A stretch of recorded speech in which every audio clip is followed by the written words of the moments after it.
ಬೆಂಗಳೂರಿನ ಮತ್ತಷ್ಟು ಸುದ್ದಿಗಳನ್ನ ಕ್ವಿಕ್ ಆಗಿ ನೋಡೋಣ ರೌಂಡ್ ಅಪ್ನಲ್ಲಿ. ರಸ್ತೆಯಲ್ಲಿ ಹೋಗ್ತಾ ಇದ್ದ ಬೈಕ್ ಚಾಲಕ ಮಾಡಿದ ಯಾವುದೋ ಸಣ್ಣ ತಪ್ಪಿಗೆ ಆಟೋ ಚಾಲಕ ಹಾಗೂ ಆತನ ಸಹಚರರು ಹಿಗ್ಗಾಮುಗ್ಗಾ ಥಳಿಸಿದ ಘಟನೆ ಬೆಂಗಳೂರಿನ ಜನರಲ್ ಕೆಎಸ್ ತಿಮ್ಮಯ್ಯ ರಸ್ತೆಯಲ್ಲಿ ನಡೆದಿದೆ.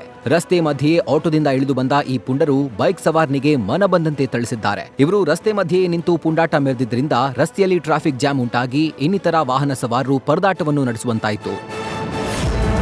ಪೇಡ ಖರೀದಿ ನೆಪದಲ್ಲಿ ಕಳ್ಳನೋರ್ವ ತುಪ್ಪ ಕದ್ದೊಯ್ದ ಘಟನೆ ಕೆಂಗೇರಿಯ ಕೊಮಘಟ್ಟ ನಂದಿನಿ ಪಾರ್ಲರ್ನಲ್ಲಿ ನಡೆದಿದೆ. ಮನೆಯಲ್ಲಿ ಫಂಕ್ಷನ್ ಇದೆ, 15 ಕೆಜಿ ತುಪ್ಪ ಕೊಡಿ ಎಂದು ಖರೀದಿ ಮಾಡಿದ್ದ. ಖರೀದಿಸಿದ 15 ಕೆಜಿ ತುಪ್ಪವನ್ನ ಬ್ಯಾಗಿಗೆ ಹಾಕಿಕೊಂಡು ಪೇಡ ಕೊಡಿ ಎಂದಿದ್ದ. ಈ ವೇಳೆ ಅಂಗಡಿ ಮಾಲೀಕ ಪೇಡ ಕೊಡಲು ತಿರುಗಿದಾಗ 15 ಕೆಜಿ ತುಪ್ಪದ ಜೊತೆ ಕಳ್ಳ ಎಸ್ಕೇಪ್ ಆಗಿದ್ದಾನೆ. ಚಾಲಾಕಿ ಕಳ್ಳನ ಕೃತ್ಯ ಸಿಸಿಟಿವಿಯಲ್ಲಿ ಸೆರೆಯಾಗಿದ್ದು ಕೆಂಗೇರಿ ಪೊಲೀಸ್ ಠಾಣೆಗೆ ಅಂಗಡಿ ಮಾಲೀಕ ಈ ಸಂಬಂಧ ದೂರು ಕೊಟ್ಟಿದ್ದಾರೆ.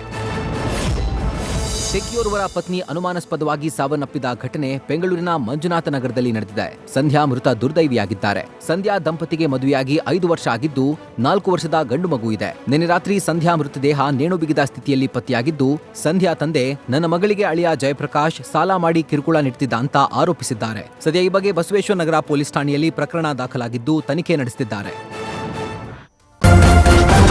ನ್ಯೂಸ್ ಫಸ್ಟ್ ನಿರ್ಭೀತಿಯಿಂದ ನಿಮ್ಮ ಪರವಾಗಿ.